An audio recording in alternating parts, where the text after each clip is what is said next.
Continuamos con la entrevista en Talentos de Voz.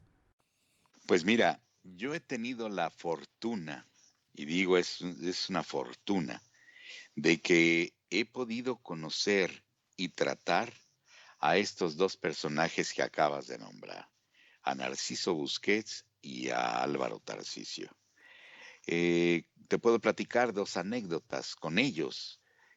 Cuando yo llego a trabajar a Cinza, que era la empresa donde dirigía Narciso Busquets, yo era fanático de su trabajo desde siempre. Veía yo una serie que se llamaba Ballinger de Chicago, Ujú, con un actor llamado Lee Marvin, ujú. norteamericano, y tenía la voz de Narciso que le iba como anillo al dedo. Y también veía otra serie que se llamaba Patrulla de Caminos, que Sí. era, el protagonista era Broderick Crawford. Y también tenía la voz de Narciso Busquets, el protagonista, que era Broderick Crawford. Entonces yo era fan de él desde siempre y ya había visto algunas de sus películas. Entonces, porque también hizo cine, era un actor de cine consumado y también era amigo de mi padre. Entonces, cuando llego yo a Cinza buscando la oportunidad, después de haber trabajado ya en Oruga, que era donde yo llegué gracias a la invitación del maestro Fernando Álvarez, donde trabajé con muchísima gente muy encumbrada, muy reconocida, llego yo a Cinza buscando nuevas oportunidades y me topo ahí con la barrera infranqueable que era Narciso Busquets. Se decía que para que pudieras trabajar en Cinza, el que tenía que dar la bendición era Narciso Busquets, porque él era así que como que el actor de actores en ese momento. Mm. Y cuando llego yo ahí, llego a ver a la delegada de la Asociación Nacional de Actores, Cuquita, que resulta que Cuquita era también amiga de mi padre.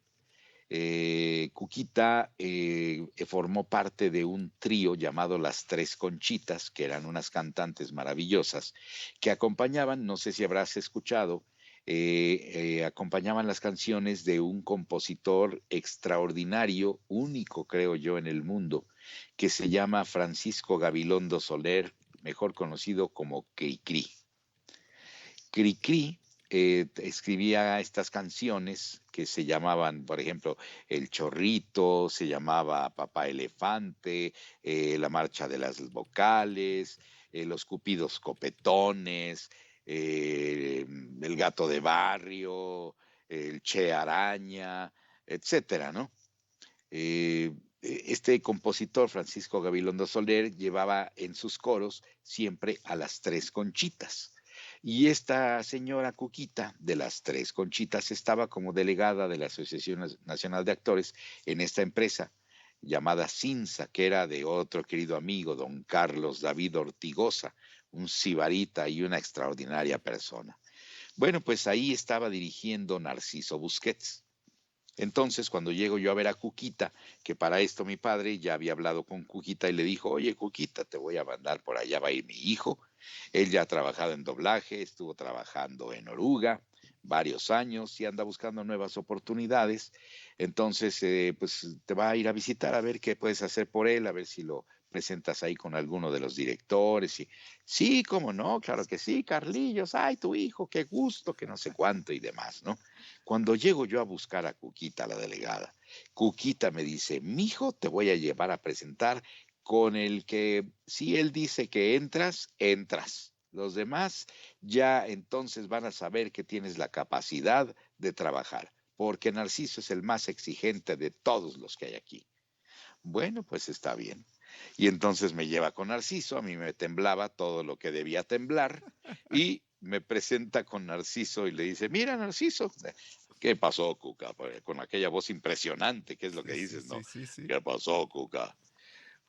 Mira, te traigo aquí a este muchacho, no sé qué. Ah, con mucho gusto. Él es actor y ya ha estado trabajando en muchas cosas. Él ha hecho cine, ha hecho televisión, ha hecho teatro, ha hecho doblaje y no sé cuánto. Y también es hijo de Carlillos, ¿no? Ay, tu padre, ¿cómo está Carlillos, tan querido amigo? Y también se deshizo en elogios de mi padre, Narciso Busquets. Entonces yo caí en blandito ahí, caí en blandito. Y me dijo, entonces, ¿ya has hecho doblaje? Ya le dije, sí, ya llevo un poco más de 4 años trabajando en Oruga. Y me contesta Narciso, dice, Oruga, Oruga. Bueno, aquí sí hay actores, dijo. Y yo dije, órale, no. Siéntate, ahí en cuanto haya una oportunidad, te hago una prueba. Muchas gracias, señor, y no sé qué. Bueno, ahorita continuamos grabando. Y bueno, ya continuó grabando con los actores que estaban, que en ese momento estaba por ahí Oscarito Bonfilio, un querido amigo también, hijo de otro gran actor, Oscar Morelli. Estaba precisamente trabajando con él y estaba trabajando con otros actores que no recuerdo, creo que estaba Carlos Rotzinger y alguien más por ahí. Y entonces, pues ya fui, me senté a esperar mi momento, mi oportunidad.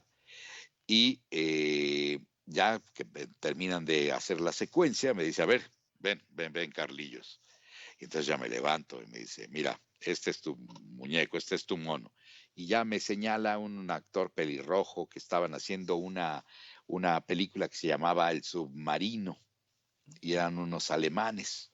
Y el actor pelirrojo era uno de los que trabajaban ahí en el submarino, uno de los marinos que estaban ahí. Pues mira, te aprendes, estos son 4 loops, 5 loops, no me acuerdo, una cosa así, como 4 o 5 loops. Apréndetelos, sí, para que lo pongas y en cuanto ya lo tengas me avisas.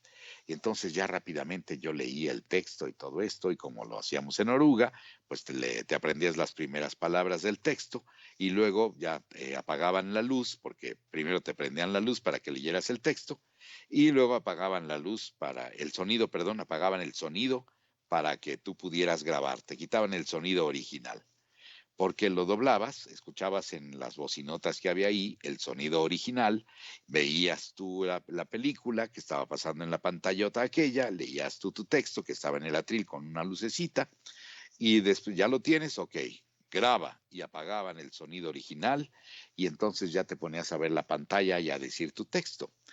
Así lo hacíamos allá en Oruga. Pero resulta que estando ahí, en Cinza, me dice Narciso, ¿ya lo tienes? Le digo, sí, señor, ya lo tengo. Ok, graba. Y paz, que me apaga la luz del atril. Y yo no me sabía completo el texto, pues yo bajaba la vista para seguir leyendo y luego voltear a seguir viendo la pantalla. Entonces dije lo que me acordé hasta donde me acordé y me vuelve a prender la luz y me dice, pues no, que ya lo tenías. Le digo, sí, señor, pero me apagó la luz, ya no pude ver el texto. Y me dice, con unas manotas gigantescas que tenía, empieza a golpear me dice, esto se hace viendo a la pantalla, no al papel. Y en cuanto dice papel, empieza a darle unos manotazos al libreto, con unas manos que parecían manoplas de catcher, porque era grandotote Narciso. Y dice, se hace viendo a la pantalla, no al papel, apréndetelo de memoria. Sí, señor. Y bueno, pues yo me intenté aprenderme lo más que pude de memoria, pero eran tales mis nervios que yo creo que me aprendí casi todo de memoria por los puros nervios. Ya ves que los nervios a veces o te Mm. obstaculizan o te hacen crecerte al castigo y te dan un plus, ¿no? A mí los nervios siempre me dieron un plus. En lugar de paralizarme, al contrario, me hacían que actuara yo más rápido, mejor y me pusiera más listo, ¿no? Y entonces me aprendí casi todo el loop de memoria y me dice, ¿ya lo tienes? Sí, señor, ya lo tengo. Y entonces empiezo a decirlo, lo dije casi tal cual estaba y vuelve a prender la luz y dice, ok, ahí te falló esto y esto, pero está bien, al que sigue. Y el que sigue era mucho más corto. Ese sí me lo aprendí de memoria, con sus pausas, con sus reacciones, con todo. Y entonces ya, ¿lo tienes? Sí, señor. Graba y me vuelve a apagar la luz. Pero ya lo tenía yo de memoria y lo digo y lo pongo de memoria. Y como ya llevaba yo la experiencia de Oruga, lo pongo bien y ok. Y vuelve a prender la luz y el que sigue, y así, ¿no? Nos llevamos, no sé, 5 o 6 loops. Y entonces ya termino de poner la pequeña secuencia y me dice, ok, te faltan ciertas cosas que aquí puedes pulir, pero trabajas bien. Sí te creo lo que me estás diciendo, sí te creo que eres actor y sí veo que has trabajado. Entonces le dice a su asistente que, por cierto, la asistente de Narciso era una de las dueñas de la empresa, junto con el licenciado Ortigosa. Ella era socia del licenciado Ortigosa. Entonces le dice, Sara, ponle ahí mañana un papel ahí, ponle un doblete, una cosa, a ver lo que tengamos para mañana, para que empiece a venir a trabajar conmigo. Sí, cómo no, Narciso. Hablaba así, Sarita, decía, ay, sí, yo le doy el papel. Y entonces ya Sarita tuvo a bien ponerme ahí un papelito y todo eso. Y al día siguiente llego yo a grabar ya con Narciso, pero ya grabando con Narciso, ya como te digo, cualquier director que pudiera llamarte te iba a llamar porque Narciso había dado su visto bueno. Quiere decir que sabías hacer doblaje y que sabías actuar para doblaje. Entonces, bueno, pues mi entrada fue también con el pie derecho, gracias a que directamente me mandaron con el ogro más grande que había ahí. Directamente me llevó Cuquita. Y entonces ya me dijo, ¿cómo te fue? Y yo le digo, ay, Cuquita, perdón, señora, pero es que es muy fuerte trabajar con el Señor. Dice, ella me dijo, mira, si Él te da la bendición, ya estás adentro. ¿Te dio la bendición? Sí, pues me dio llamado para mañana. Ah, ya estás adentro, me dijo. Entonces, ya pues al día siguiente llegué y ya empecé a conocer otros actores, me empecé a reportar con otros actores, otros directores, perdón, y ya empecé a trabajar con Juan Domingo Méndez, con Gloria Rocha, con Carlos Rotzinger, con Jorge Sánchez Fogarty, etcétera, con los directores que estaban dirigiendo ahí. Y pues bueno, ya quedé yo en Cinza. Después llegó una huelga y cuando Cinza sale de la huelga ya no se llamaba Cinza, ya era Telespeciales porque lo había comprado la empresa Televisa.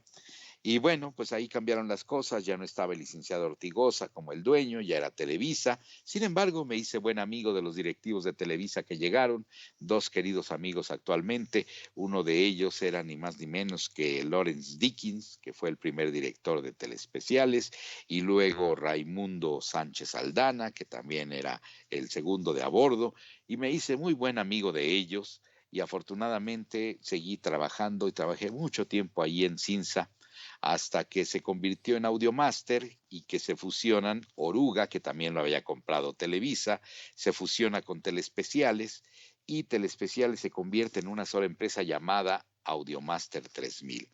Y yo Audiomaster 3000 iba realmente poco, porque estaba yo para esa época trabajando ya mucho en la publicidad y el doblaje que hacía yo era muy esporádicamente.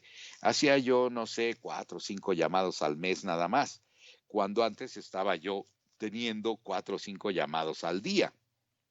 Entonces, pero seguí trabajando yo en doblaje, en películas, en series como invitados especiales y todo eso. Ya no me daban series fijas porque tenía yo mucho trabajo como locutor de publicidad y no podía yo a veces cumplir con las series fijas por estar trabajando en la publicidad, que debo decir aquí que la publicidad paga mucho mejor que el doblaje, mucho mejor. Entonces, por eso es que si entrabas al mundo de la publicidad, pues la verdad es que preferías ir a ganar más dinero que en doblaje, aunque en doblaje no se ganaba mal, ¿eh? Se ganaba bastante bien. Sin embargo, la publicidad te dejaba muchos mejores dividendos que el doblaje.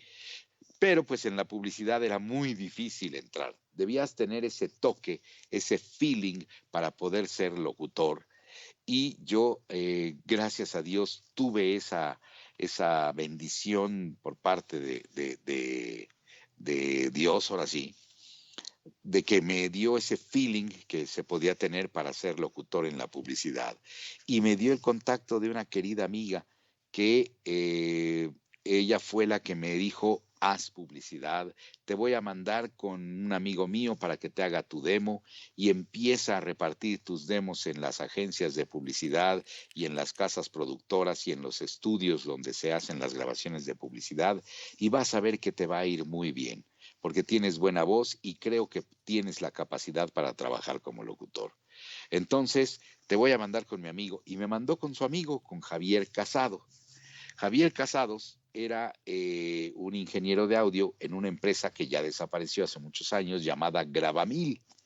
Gravamil era un estudio muy conocido en aquella época que tenía muchas grabaciones. Y Javier Casados era ingeniero de audio ahí en Gravamil, y era amigo de Tena Curiel. Entonces Tena Curiel me manda con el flaco, le decíamos el flaco Casados, me manda con él y me prepara él mi demo, me asesora, me da los textos, me lo musicaliza y todo eso, y yo salgo muy feliz de ahí y conozco también al que era el gerente de esa empresa, que era Gil Painbert, que a Gil Painbert le debo también mi éxito en la publicidad, se lo debo en el 50% de los casos a Gil Painbert. Después a todas las demás personas que me tendieron la mano en la publicidad, pero principalmente Gil Painbert me hizo unas observaciones que me sirvieron para poder lograr destacar en el mundo de la publicidad, que fue: Carlos, tienes que manejar tus relaciones públicas. Yo era muy parco, yo era muy tímido, era muy serio. Entonces yo no trababa amistad más que después de mucho tiempo con la gente con la que trabajaba. Era demasiado tímido. Hacía muy bien mi trabajo, pero me costaba romper el hielo con la gente. Era yo demasiado cerrado en ese aspecto. Y cuando me conoce Gil Painbert y me escucha grabar y me dijo: trabajas bien, muchacho, pero te hace falta manejar tus relaciones públicas. Te voy a decir cómo. Y un día me invitó a su oficina y me dijo: mira, el mundo de la publicidad es así, así, así. Y me empezó a dar unas lecciones de manejo de relaciones públicas que para mí fueron el ábrete sésamo del mundo de la publicidad. Pero dos cosas me dijeron tanto Tena Curiel como él. Me dijo: Carlos, en este medio se trabaja de dos formas. O trabajas por el lado derecho, que es trabajas por talento y por relaciones públicas, o trabajas por el lado izquierdo, que tiene que ver con intereses creados y con si das mochadas o si repartes dinero o etcétera. Tú vas a escoger el camino que quieras escoger, sí, pero yo te recomiendo que sigas el camino del lado derecho, el camino recto, el camino donde no tengas compromisos creados con nadie y seas un locutor al que llaman porque su trabajo y sus relaciones públicas así lo ameritan. Porque tu trabajo debe ser el que te recomiende, no que des dinero, no que tengas y que los invites a cenar y a comer y que des regalos y todo eso. No, tú dedícate a tu trabajo. Tu trabajo va a hablar por ti. Esa es mi recomendación, me dijo Tena Curiel. Y además me prohibió, me dijo: y no seas baratero. Cobra bien, cobra igual que todos los que ya están en el candelero. Porque si te vuelves baratero, no vas a salir de ahí y vas a abaratar el mercado. Entonces, te voy a recomendar con el flaco Casados y te voy a dar los nombres de los productores, de las personas a quienes vas a ir a ver. Yo no te voy a llevar, tú los vas a ir a ver. Te voy a dar sus teléfonos y sus nombres. Eso es la ayuda que yo te voy a dar. Pero jamás se te ocurra cobrar barato, porque no eres un locutor barato. Y si tú abaratas el trabajo porque eres bueno, vas a tener que hacer que todos los demás se abaraten. Y eso va a ir en detrimento de este medio que es tan hermoso. No seas tú el que abarate esto. Prométemelo. Y le prometí a Tena que cobraría siempre al mejor nivel de los que ya estaban encumbrados. Cobraría yo siempre a ese nivel.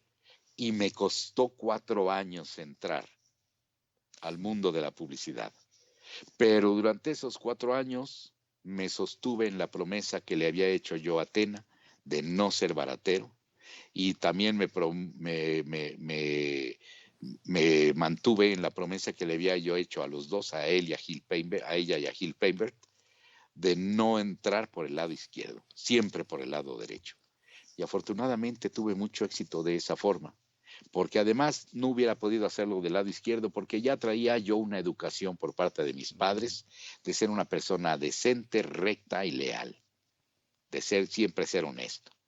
Entonces no iba yo a traicionar esas enseñanzas, y cuando ellos me dijeron que me recomendaban que por el lado derecho en lugar que por el lado izquierdo, yo lo hice por el lado derecho y me funcionó de maravilla. y siempre, bendito sea Dios, tuve muchísimo trabajo. Hubo una época en la que yo era el locutor más solicitado para la publicidad aquí en México y también para campañas internacionales. Entonces, si ahorita te digo algunos nombres, algunas cosas, seguramente las vas a reconocer, porque no solo grabé para México. Te voy a hacer las voces que hacía yo, como remataba yo, porque además siempre fui locutor institucional de marcas como, por ejemplo, a ver si reconoces esto que dice, confía en Colgate, máxima protección anticaries. No. Era yo. Claro, encima le pones otra intención, otro tono, claro, nada que. No, Exacto. increíble.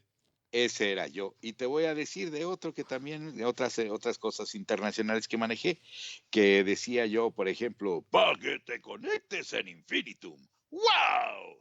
Era el perrito Otto de Telmex. Sí. Y también hacía otras como Nuevo de Hot Wheels, es de Mattel. Sí, sí, sí, sí. Y también aquello que decía solo para Nintendo 64. Y bueno, muchas otras marcas. Actualmente, Chocolate Abuelita, que decía, Ujú. chocolate abuelita, qué rico es estar en familia. O aquello que decía, Suavitel, suave como el amor de mamá. Sí, esas campañas y muchas otras internacionales, ¿no? Pero para no estar diciendo demasiadas Sí. cosas, grabé para México y para toda América Latina. Entonces, y siempre por el lado derecho, siempre por el lado derecho. Y gracias a Dios el trabajo me llovió y llegó un momento en que dividía yo mi día completo desde las 9 de la mañana hasta las 11, 12 de la noche. Estaba yo grabando publicidad y grabando doblaje. Mayormente publicidad porque era lo que más dejaba, pero nunca dejé de hacer el doblaje porque era mi alma mater y es lo que más me gustaba hacer. Me gustaba mucho la publicidad, pero el doblaje, personajes que te requieren de un gran esfuerzo actoral, era lo que más yo disfrutaba. No pagaban mal, pero la publicidad tenía lo suyito en ese aspecto. Y grabé infinidad de marcas como Pepsi, como Llantas Goodyear, Ujú. como Kentucky Fried Chicken, como American Express, como, bueno, infinidad de marcas, ¿no? Muchísimas marcas muy importantes de las cuales fui yo locutor institucional muchísimos años. Marcas de bebidas, de cigarros, de refrescos, de bancos, de automóviles, de aerolíneas, de ropa, de tiendas departamentales, de bueno, todo lo que te puedas imaginar lo manejé yo como locutor institucional durante muchísimos años que duró mi carrera como locutor publicitario.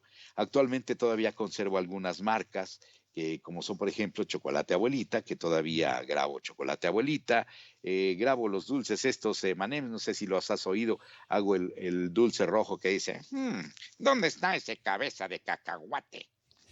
Sí, hago al dulce rojo y bueno, varias Ujú. otras cosas que grabo para América Latina y para México. Entonces, pues bueno, sigo trabajando yo como locutor publicitario y también, pues obviamente, sigo muy metido en el doblaje, que ahora tengo más tiempo para el doblaje porque ya tengo menos trabajo en la publicidad por fuerza de las nuevas generaciones que llegan solicitando otro tipo de voces y otro tipo de trabajo en la publicidad. Lo cual yo, la verdad, no estoy muy de acuerdo. ¿Por qué? Por dos razones. Uno, actualmente te piden en la publicidad que seas muy natural. ¿Sí? ¿Sabes qué? No quiero locutor, te quiero totalmente natural. Y entonces también sé hacerlo, también puedo hacer publicidad natural. Y sigo trabajando y hago muchos talentos en eso. No hago ya marcas institucionales mayormente, hago mayormente talentos. Las marcas institucionales ya actualmente están manejadas por otras voces mucho más agudas, que son voces menos graves que la mía y que las piden naturales. Pero para mí eso es un error, porque la publicidad principalmente es antinatural, ¿sí? La publicidad no es natural. Cuando tú estás haciendo un comercial, lo primero que haces es ser antinatural. Entonces la naturalidad no vende. Si yo dijera naturalmente, ¿no? Confía en Colgate, máxima protección anticaries. ¿Qué te dije? No, nada, no tiene fuerza, no tiene peso, nada. Como Si yo diciendo, te dijera, bueno, anda a sí, sacar la basura, una cosa así. sí, y si te dijera yo, American Express, la llave del mundo, Mm, sí, ¿sí? no, no, no, A no que, dice a nada. que si yo te digo, American Express, la llave del mundo, Mm, qué diferencia, ¿no? no, llega O de otra manera. si te digo, no sé, por ejemplo, eh, Suavitel, suave como el amor de mamá. Mm, No te estoy diciendo nada. nada, En sí, cambio, sí, si te sí. digo Suavitel, suave como el amor de mamá, Mm, sí, te estoy vendiendo ahí el amor de mamá. claro. Siente el amor de mamá. No, el amor de mamá. Entonces, para mí es un error que los actuales creativos pidan que la gente, que los locutores no sean locutores y que hablen natural, porque la naturalidad no vende. La naturalidad te dice que ahí está, pero no te impacta. En cambio, cuando le das ese toque de la locución, sí te va a impactar. Como ya te dije, cuando tú dices Colgate, máxima protección anticaries. ¿A qué digo Colgate? Máxima protección anticaries. Es Mm, muy diferente. O volvemos con chocolate, abuelita. Qué rico es estar en mm, familia. A cuando yo digo chocolate, abuelita, qué rico es estar en familia. mm. No te dije nada. Y en cambio, si digo, qué rico es estar en familia, una taza de delicioso chocolate, abuelita, espumosa, calientita. Sí, es muy diferente a decir una rica taza de chocolate, abuelita, espumosa, calientita. ¿Qué te dije? No te comuniqué. Sí, lo puedo hacer. Claro que lo puedo hacer. Soy actor. Pero cuando te estoy diciendo una rica y espumosa taza de chocolate, abuelita, deliciosa. Nadie dice cuando tú estás cenando ni estás comiendo, dices, no dices, oye, qué rico está el chocolate. Eso es lo que dices, oye, está delicioso el chocolate, qué espumosito, está bien sabroso. Eso dices naturalmente. Y lo puedo decir. Pero si digo, qué rico está el chocolate, espumoso, calientito, qué delicia. Nadie dice eso en la mesa, nadie dice eso sentado a la mesa, pero esa es la publicidad antinatural y te está vendiendo eso y te está diciendo los atributos del producto y la gente se queda con eso de que qué rico es estar en familia o suave como el amor de mamá. ¿Sí? Con eso te quedas, con eso te quedas. Nada más que Por eso digo, encima te queda, a ver, muchas veces también uno capaz que lo está tomando y está en broma con algún familiar o algo y lo imitás y lo decís de esa exacto, manera porque te llega, te pega de otra manera. te impacta. Claro. Ese es el asunto. La publicidad debe impactarte. La publicidad no es natural. La publicidad debe impactar. Para eso es la publicidad. Debe vender.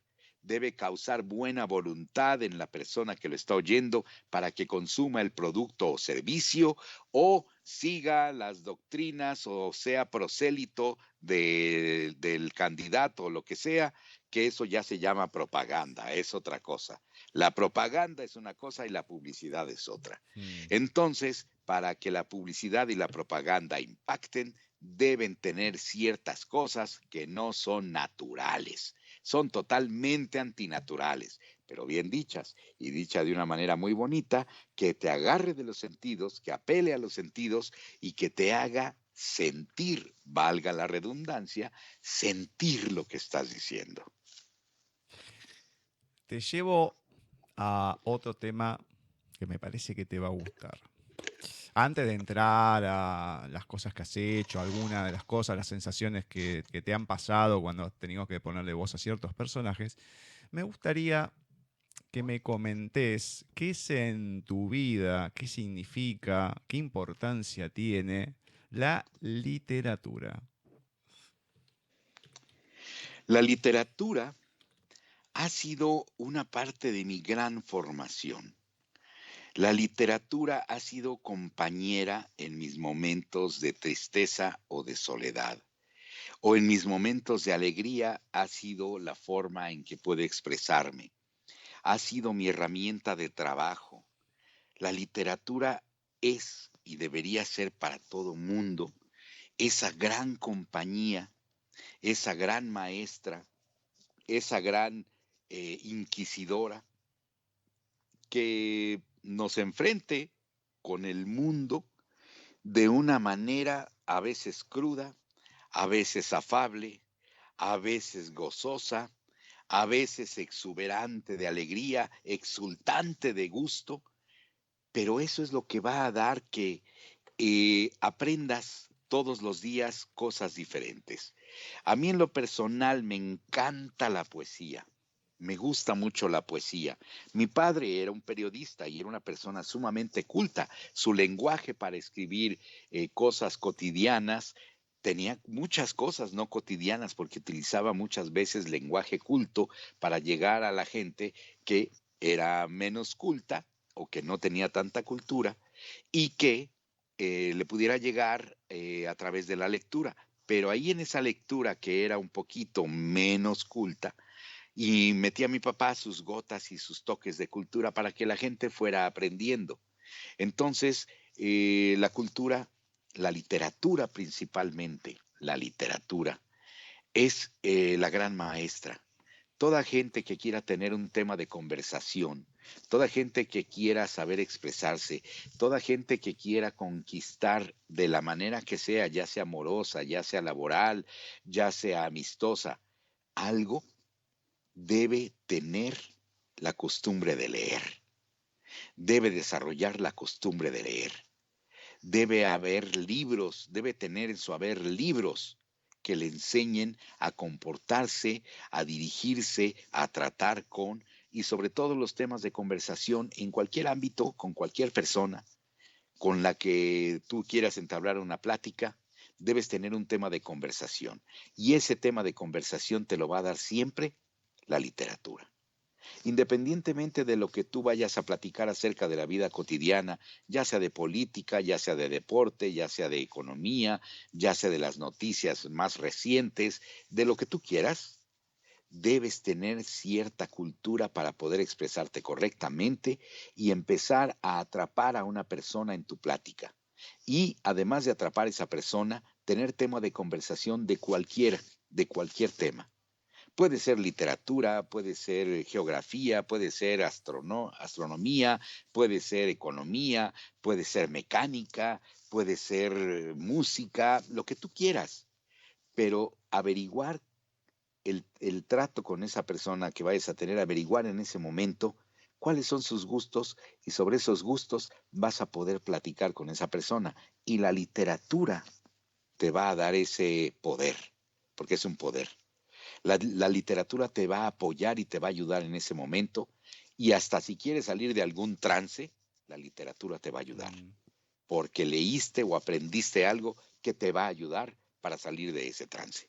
Entonces, la literatura es el mundo puesto en unas páginas que a su vez están atrapadas entre dos pastas, entre dos contraportada, portada y contraportada. Sí. Entonces, eso es la literatura, es el mundo atrapado entre la portada y la contraportada de un libro. Bueno, en mi experiencia personal, leía poco, en el secundario era vago, no me gustaba leer. Sin embargo, en el secundario, cuando me tocaba algún libro, me tocaba analizarlo, era el que tenía las mejores notas, siendo que no era, pero ni por asomo, el mejor promedio. Y años después, cuando pierdo la vista, consigo un programa para la computadora que me habla, consigo una biblioteca que tenés que ser ciegos, disminuido, tenés que tener papeles y todo para entrar porque es de distribución libre y por el tema de la piratería y todo es como que tienen que tener algo legalizado. Ujú. Y comencé que en ese momento creo que se había terminado, ya justo se estaba escribiendo el último libro de Harry Potter, empecé a leer eso y me atrapó fortuitamente porque mi concuñada quería conseguir un libro, bueno, no lo encontré, bueno, a ver qué tan especial es. Ahora voy a decir el autor. Lo leo, me pareció mucho, igual y agarro otro. No me acuerdo cuál agarré, pero agarré uno de los importantes, que es Stephen King. Y ahí Ajá. me atrapó. Y desde ese momento, hoy en día, con el programa literario, tengo que leer 1 o 2 libros por semana. No me deja el tiempo para leer otras cosas. De hecho, tengo bastante de Stephen King para leer y demás. Estoy esperando el verano para tener un poquito más de tiempo. Y así uno empezó a agarrar otro gusto. Y en tu caso, ¿cuáles son esos autores que a vos te gusta recurrir, que te gusta leer? ¿Qué tipo, qué género es el que te gusta? Pues yo tengo 2 géneros preferidos, 3 de hecho. Me gusta mucho la fantasía heroica. Ajá. Me gusta mucho la poesía. Y me gusta mucho la novela negra. Mm, Esos 3 géneros me fascinan. De fantasía heroica te puedo hablar de Howard, el escritor de Conan el Bárbaro, o mm, Conan, como le dicen, de Conan el Bárbaro. Ronald Howard escribe muy bonito, me gusta mucho la fantasía heroica de él, me gusta Alejandro Dumas, por ejemplo, Alexandre Dumas, como le llaman, con su Conde de Montecristo, Oh, que qué es una libro. maravilla, una Maravilla. joya de la literatura. Pero al mismo tiempo, como te digo, me encanta la poesía y me gusta la poesía, principalmente tengo algunos autores que me encantan. Yo creo que el mayor de ellos es José Ángel Buesa, que es un Mm, poeta cubano, al mismo tiempo que un Ramón López Velarde, o que un Amado Nervo, que son mexicanos, mm. o que un Benedetti, o que un Sabines, ¿sí? Que son poetas que me gustan. Neruda también me gusta. Eh, Me gustan ese género de la poesía también. De la novela negra te puedo hablar de Boris Vian, por ejemplo. Ujú. Tiene varios libros que me gustan mucho, que uno de ellos es El Lobo Hombre, otro de ellos es El Otoño en Pekín. También, por cierto, me gusta mucho la novela policíaca, pero no mucho la de Agatha Christie, por ejemplo. Ajá. Me gusta más la de Raymond Chandler. Ujú. Raymond Chandler escribe una novela policíaca que me llama más la atención. Y bueno, la novela, por ejemplo, de Edgar Allan Poe, que acabas de nombrar, con La Ajá. Máscara de la Muerte Roja. Hay una que me gusta en especial mucho que se llaman Los Crímenes de la Calle Morgue, Sí. que El es primero del espeluznante. género de así de Sí, sí, sí, investigación. Sí, sí, sí. es una cosa maravillosa, ¿no? Entonces, y bueno, obviamente el personaje conocido de Sherlock Holmes, que de Ujú. repente tiene unas cosas muy padres, que también me gusta mucho ese género. Entonces, realmente, yo creo que esos géneros son los que más me atrapan. Y hay otro género que también es humor negro, pero que no es tampoco muy conocido, que deja recordar el nombre de este autor, que es el autor de Espérame en Siberia, vida mía. Se llama la novela de este hombre, Espérame en Siberia, vida mía. Bueno, ya me acordaré, ahorita me llegará el nombre. Que son autores que me gustan mucho, y también he leído mucho acerca de algunas cosas de filosofía, de doctrina marxista, o gente como por ejemplo Kierkegaard, que es filósofo, o me gusta, por ejemplo, Emmanuel Kant. También en la escuela tuve que estudiarlo a él, tuve que estudiar unos libros que a mí me gustan mucho. Te voy a nombrar 2 libros que uno se llama El Principio de Peter, que es de Raymond Hall, y otro se llama Para leer al Pato Donald, de Dorfman y Matelart, que son libros que tuve yo que estudiar en la escuela de publicidad, porque debíamos conocer la naturaleza del ser humano para poder dirigirnos a ellos en una materia que se llamaba motivación por la cultura. Cómo motivar a la gente a la acción de compra o a la acción de consumo, ya sea de producto o de servicio, o de seguir a un líder de alguna ideología, propaganda. También esa materia de motivación por la cultura, que la daban queridísimo amigo y maestro, que se llamaba Gustavo Carrillo Paz, me atrapó. Entonces, ese tipo de libros son los que me gusta leer. Hay otro libro que me encanta, bueno, dos libros más que me encantan, que estos fueron recomendación de un amigo muy culto que se llama Luis Ramírez Montero, tipo cultísimo, simpatiquísimo, con un humor ácido, bueno, maravilloso, con el cual trabajé yo cuando estuve en la agencia de publicidad cinematográfica, Procinemex. Luis Ramírez Montero y yo nos juntábamos saliendo, que nos pagaban en la quincena, salíamos de trabajar y donde dejábamos nuestros coches estacionados era un lugar que se llamaba la Casa del Libro. Ya no existe actualmente, pero ahí en la Casa del Libro vendían todo género de libros y todo tipo de literatura que te pudieras imaginar. Y entonces, como dejábamos ahí estacionados nuestros coches, salíamos de trabajar ya con el dinero en la mano de nuestra quincena, y lo primero que hacíamos era meternos a la librería, a la Casa del Libro, y sacábamos 3 libros para leer un libro cada 15 días, 3 libros cada 15 días. Entonces teníamos a rajatabla que leer 3 libros cada 15 días. Comprábamos 3 libros diferentes, él me recomendaba muchos, y entonces ya los compraba yo y los leíamos y los platicábamos y los comentábamos cada vez que terminábamos uno. Oye, ya acabé tal libro, y los platicábamos y los comentábamos. Él ya había leído todos los que yo compraba, todos. Cuando yo llegué a ir a su casa, tenía una casa, un departamento enorme, muy bonito en la avenida Cuauhtémoc, y sus libreros, donde tenía los estantes para guardar sus libros, sus libreros, eran de piso a techo. Todas las paredes de su departamento eran libreros. Y entonces yo le decía, Luis, ¿a poco ya leíste todo esto? Sí, todos. ¿Y los recuerdas? Sí, todos. ¿Cómo que recuerdas todos? Sí, todos los recuerdo. Pues por eso leo, me gusta mucho leer. Y él me dijo algo, hay una diferencia muy grande entre un bibliómano y un bibliófago. El bibliómano es el que lee sus libros y los disfruta, los asimila, los comprende, los entiende y se los aprende, no de memoria, pero sabe de qué trata cada uno y el aprendizaje que deja cada libro. Y el bibliófago lee demasiados libros, y al igual que el bibliómano, pero el bibliófago no le queda gran aprendizaje de cada libro. Nada más consume libros para poder decir que leyó a fulano, a mengano y a perengano, y si le preguntas realmente qué aprendizaje le dejó, le va a costar trabajo decírtelo. Ese es el que consume libros, bibliófago, y el otro el que asimila libros, el bibliómano, el que los ama y los disfruta.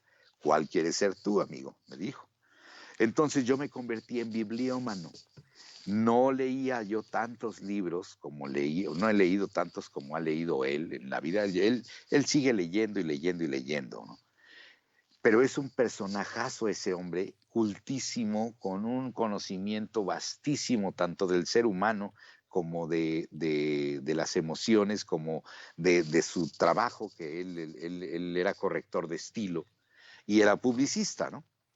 Entonces, ahí aprendí yo a leer.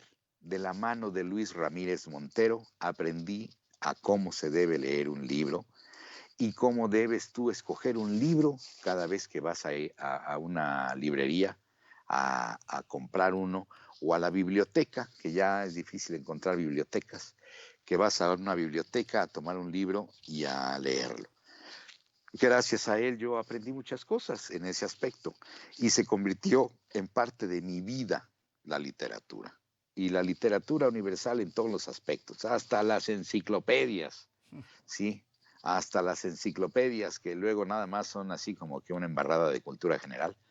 Las enciclopedias también aprendí a leerlas de otra forma. Y como te digo, esos géneros son los que más me gustan. La literatura, y básicamente me gusta mucho la poesía, porque la poesía la puedes leer. La puedes leer y decir cosas bonitas con la poesía, aunque hay veces que no hay poesías tan bonitas, pero las puedes leer y puedes... hasta he tenido por ahí el atrevimiento de escribir algunas cosas de poesía que se las he leído a gente muy cercana, porque pues luego no creo que sean demasiado compartibles, porque no creo que estén tan bien escritas. Pero bueno, hasta he tenido el atrevimiento de escribir algunas cosas de poesía, sobre todo a alguna musa, que es lo que más me inspira, a una mujer. Son las musas las que me inspiran a escribir de repente algunas cosas. Bueno, primero, pues no te quería interrumpir, el de Espérame en Siberia, vida mía, es Enrique Jardiel Poncela. Jardiel Poncela, claro, Sí, sí, Enrique sí. Jardiel Poncela. Sí, sí, sí, sí, sí. Se tiene unas cosas de humor negro maravillosas. ¿Por qué es humor negro el de Enrique Jardiel Poncela? ¿Sí o no? Sí, totalmente. Sí, sí, sí. Me tomo un atrevimiento antes de empezar con otras preguntas. Dime. Dado la terrible voz que tenés, la dicción y todo, y que te gusta la poesía, ¿nos podrías compartir algo de lo que te guste? Pues bueno, espero no aburrir al público que te escucha, pero vamos a buscar entonces aquí en el iPad, vamos a buscar de este maravilloso poeta que te digo que me encanta, que se llama José Ángel Buesa. Déjame buscar, a ver si encuentro algo de José Ángel Buesa para, para leer aquí alguna poesía de él. Déjame ver, estoy buscando aquí en el iPad José Ángel Buesa. Y hay algunas páginas que tienen esa poesía. Ya estoy buscando Sí, para sí. poder Lo- leerle al auditorio algo de mientras, lo que a mí me gusta. lo lindo de Internet, nosotros en Gustavo Literario, primero en la fanpage, en Paisaje Literario, después lo compartimos, todos los días, tratamos de compartir un autor distinto que cumpla ese día y si no tenemos, bueno, ponemos otros, ¿no? Desde el 2015 que empecé, con algunos lapsus, porque, bueno, no se pudo, alguna internación y demás, pero todos los días tratamos de poner un autor distinto para que la gente disfrute. Y afortunadamente, hoy en día se puede encontrar de todo, poesía y cuento más que nada, muy amplio la gama. Y lo que quiero es que la gente le llegue eso, no solamente los que conocen, ¿no? Sino que le llegue de todo a la gente. Y hay cosas que son, pero maravillosas. Entonces, aproveche la gente a buscar, como lo estás haciendo vos ahora, que busque y que lea porque afortunadamente muchas cosas se cuelgan, son relativamente gratuitas. Después, obviamente, vayan, compren el libro, que lo van a disfrutar de otra manera, tener el peso del libro en la mano. Aprovechen que hoy en día está al alcance de la mano de otra manera y se puede disfrutar, no sé, también, aunque sea redundante lo creo, de otra manera. Sí, sí, sí. Cada vez que tú abres un libro, yo en estos momentos, entre las cosas que estoy haciendo como trabajo, pero para mí es más que un trabajo, es una bendición. Estoy narrando la Biblia completa para Spotify. Sí. La Biblia completita para Spotify. La pueden encontrar en Spotify, que se llama La Biblia de hoy. La Biblia de hoy. Y la estoy narrando y por eso digo que para mí es una bendición, no es un trabajo, es una bendición. Y hablando de poesía, ya encontré ahorita aquí un poema de José Ángel Buesa que se llama Balada del Loco Amor, entre varias otras que me gustan de las poesías de él. Esta me voy a tomar la libertad y el atrevimiento de leerla. Espero que les guste y si no les gusta, pues entonces discúlpenme. Que dice así, como decía un amigo de mi tía, ¿no? Y dice así, que ya estaba muy viejito. Decía, no, nada llega tarde, porque todas las cosas tienen su tiempo justo, como el trigo y las rosas. Solo que a diferencia de la espiga y la flor, cualquier tiempo es tiempo de que llegue el amor. No, amor, no llegas tarde. Tu corazón y el mío saben secretamente que no hay amor tardío. Amor a cualquier hora, cuando toca una puerta, la toca desde adentro, porque ya estaba abierta. Y hay un amor valiente y hay un amor cobarde, pero de cualquier modo, ninguno llega tarde. Amor, el niño loco de la loca sonrisa, viene con pasos lentos, igual que viene deprisa, pero a nadie está a salvo, nadie, si el niño loco lanza al azar su flecha por divertirse un poco. Así ocurre que un niño travieso se divierte y un hombre triste, queda herido de muerte. Y más cuando la flecha se le encona en la herida, porque lleva el veneno de una ilusión prohibida. Y el hombre arde en su llama de pasión, y arde, y arde, y ni siquiera entonces el amor llega tarde. No, yo no diré nunca qué noche de verano me estremeció la fiebre de tu mano en mi mano. No diré que esa noche que solo a ti te digo, se me encendió en la sangre lo que soñé contigo.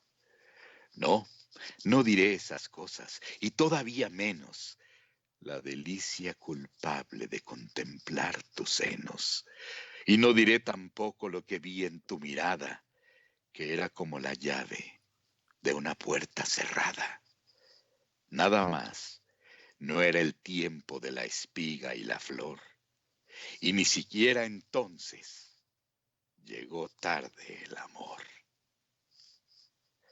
De José Ángel Buesa.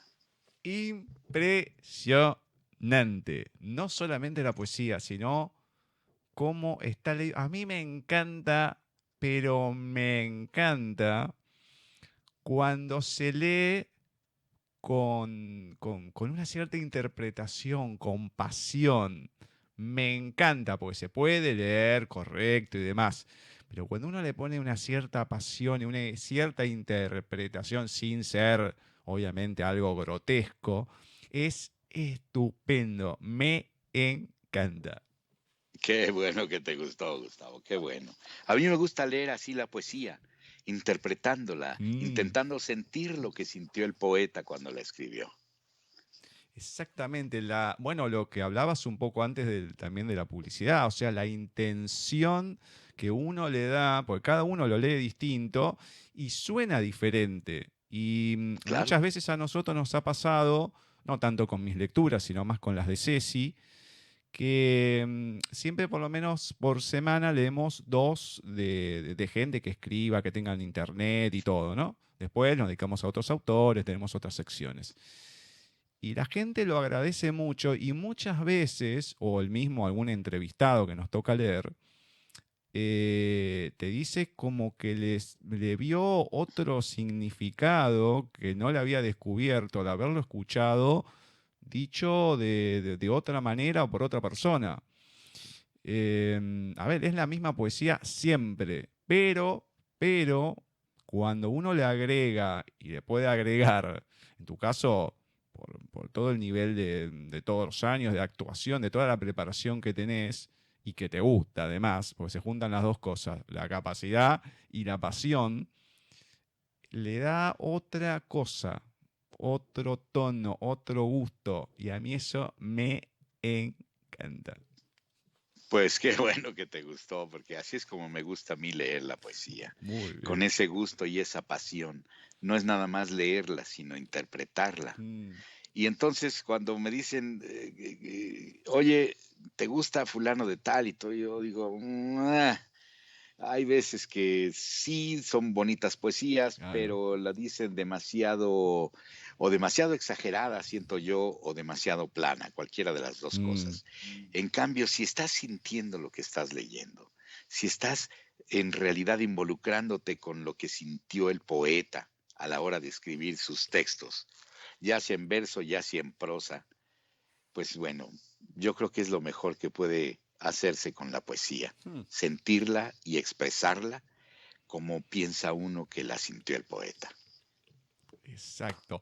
Bueno, deja por ahí las poesías porque de tanto en tanto te voy a ir pidiendo alguna otra. Bueno, aquí tengo varias de Huesa que me encantan, me Muy bien. fascinan.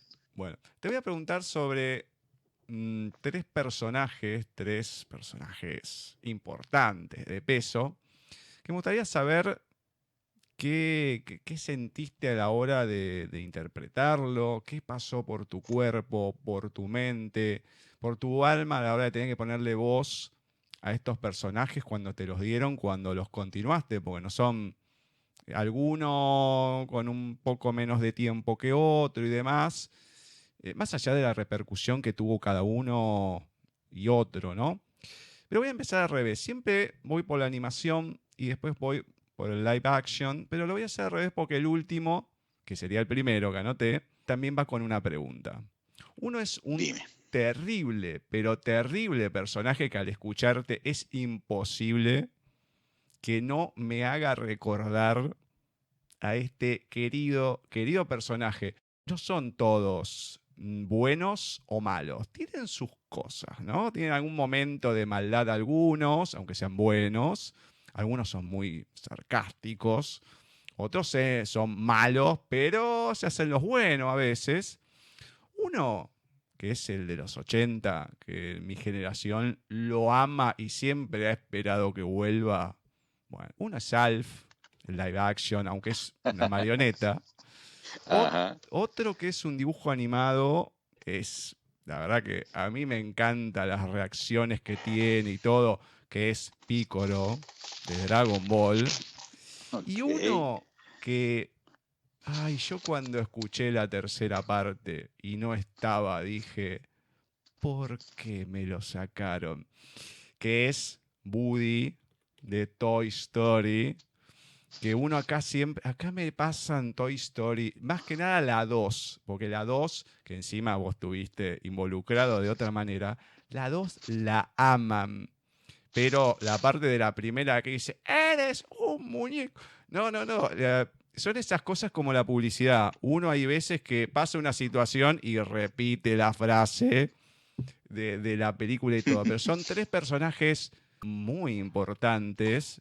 Yo te digo, el primero lo tengo en el corazoncito porque lo amo en todo sentido. Que también, bueno, no es que lo doblaste toda la serie, es como que fuiste y viniste y demás, pero ¿qué representan y qué sentiste, qué importancia tienen estos tres terribles personajes?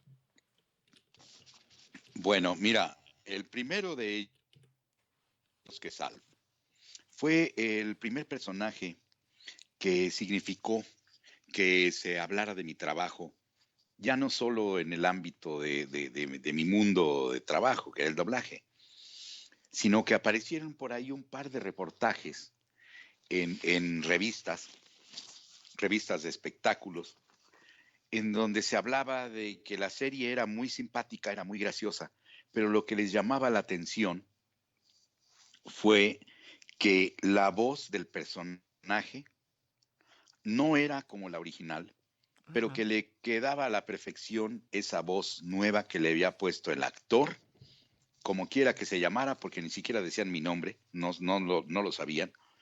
El actor que lo interpreta le puso una voz completamente diferente a la original Ajá. y la voz le queda muy bien a ese personaje. Entonces aplaudían y todo esto y decían que les causaba mucha hilaridad el hecho de tener un personaje así de irreverente y así de, de simpático, con una voz que se podría pensar que contrariamente a lo que era la voz, le quedaba al personaje, que era Mm. una voz aguardentosa, rasposa, estridente, y que pues se podría haber pensado de principio que no le quedaba al personaje, pero que le iba como anillo al dedo. Entonces, para mí, Alf fue el primer acercamiento con el público, el primer contacto en donde dije, ah, mi trabajo está gustando. Esto ya fue casi 8 años después de que yo inicié mi carrera como actor de doblaje, porque yo arranco mi carrera en el 79 y en el 80 es que se dobla la primera temporada. La primera temporada de Alf fue dirigida, bueno, todas las temporadas de Alf fueron dirigidas por Andrea Coto, que es una gran actriz y gran directora. Entonces, Andrea Coto me permitió ponerle esa voz al personaje, porque originalmente el personaje tenía una voz que desde mi punto de vista se oía un poco boba y que todo lo sarcástico y lo sardónico del personaje pues se prestaba para algo más. Entonces yo le pedí permiso para que me permitiera ponerle la voz que le puse a final de cuentas, que fue aguardentosa y toda raspada y muy escandalosa. Me permitió ponerle esa voz y resulta que esa voz fue la que le dio esa característica a este personaje que habla así y que dice: hola Gustavo, gracias por invitarme a tu programa. Eso significó para mí el primer acercamiento y la primera vez que alguien reconocía mi trabajo, que alguien le daba un aplauso a lo que yo estaba haciendo después de 8 años de estar trabajando en el doblaje. Para mí fue maravilloso. No, ¿Aló? es algo, ese personaje, por eso te digo, acá hoy en día no se pasa. Yo lo pude conseguir, los capítulos, y de vez en cuando me veo uno, porque es otro de los personajes que tengo, como el de Skeletor. Tengo un montón de frases cortadas para pasar en el programa. Antes las pasaba, ahora no tanto, pero no, es una cosa tan irónica, tan genial, ¿no? Pero es como todo.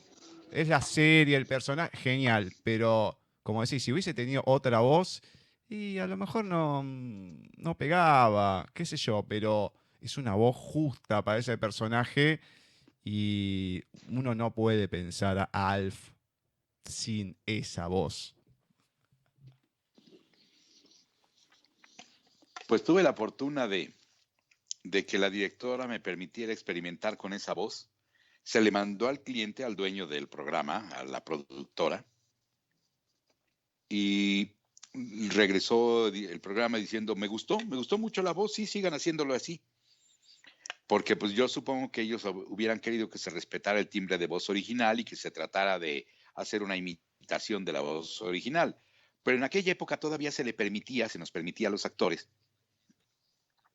crear o recrear un personaje, ¿sí? Que esta no era gracia mía, porque los primeros que empezaron a hacer eso fueron mis maestros, como Jorge Arbizu, por Claro. ejemplo, que Jorge Arbizu recreaba los personajes, los rehacía, los diálogos los inventaba, los cambiaba, les decía otras cosas, a veces reescribía el guión totalmente del programa, ¿no? Entonces, pues como yo aprendí con él, fue uno de mis grandes maestros y amigos además también. Entonces, fue así como que, digamos que me sentí como pez en el agua Mm. cuando la directora me dijo: adelante, dijo el cliente que sí está bien esa voz, y empezamos a ponerle bromas y chistes que no venían originalmente escritos en el reto original, y nosotros se los ponemos aquí y lo hicimos un poquito más accesible al público latino. Fue por eso que Alf se convirtió en un personaje que impactó mucho en el público latino, por ser más familiar de lo que hablaba y cómo lo decía, Mm. los chistes que decía. No era solo la traducción del norteamericano, sino se tropicalizaba o se localizaba, se hacía más local lo que decía Alf. Y por eso fue que empezó a hacerse muy querido para la gente de habla hispana en América Latina. Y de ahí, entre que la voz y los chistes que se le ponían, porque lo que no se le ocurría a uno, se le ocurría al otro de los que formábamos el elenco, ahí éramos un elenco de primera. Aquí quiero nombrar, por ejemplo, bueno, la directora Andrea Coto era la que hacía a Kate, la mamá de la familia. Luego, Pedro de Aguillón Jr. era el que hacía a Willy, el patriarca de la familia. Mm. Luego, la hija mayor, que era Lynn, la hacía Rocío Prado. Y luego el niño, bueno, Rocío Prado también hubo un tiempo en que hizo a Lynn, a la hija, y hacía a Brian, el niño. Después entró Patti Acevedo como Brian en la serie de Alf, y Lynn la doblaba, lo siguió doblando todas las temporadas, Rocío Prado. Pero, bueno, ahí, por ejemplo, el señor Ochmonic y la señora Hohmonick, los vecinos metiches de Alf, de los señores Tanner. El señor Hohmonick lo hacía primero Narciso Busquets. Ajá. Era la primera voz, Narciso Busquets, pero fallece después Narciso Busquets y entra a hacer la segunda temporada.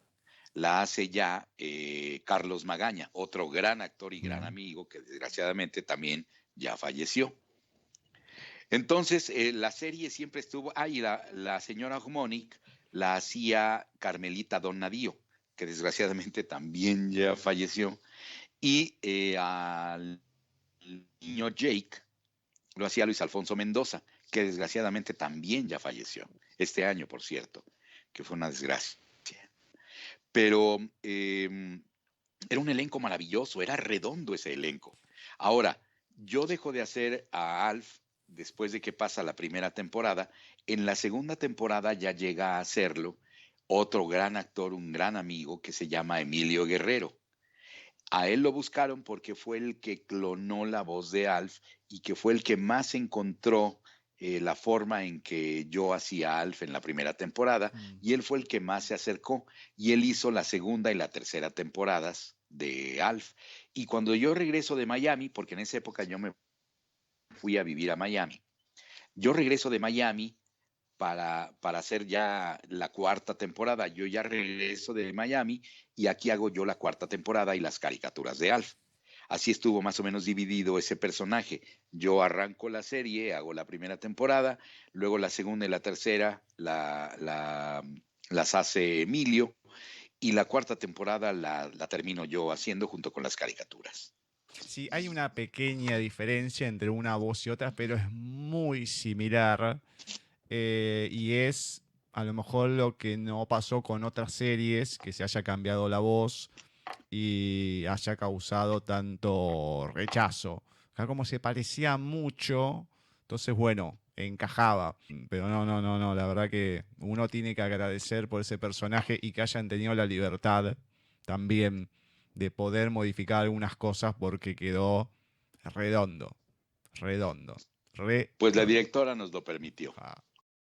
Finalmente, hasta acá llegamos en esta maravillosa charla que venimos teniendo con el actor Carlos II, en donde nos contó muchas, pero muchas cosas con mucho detalle, pero todavía queda muchísimo por escuchar.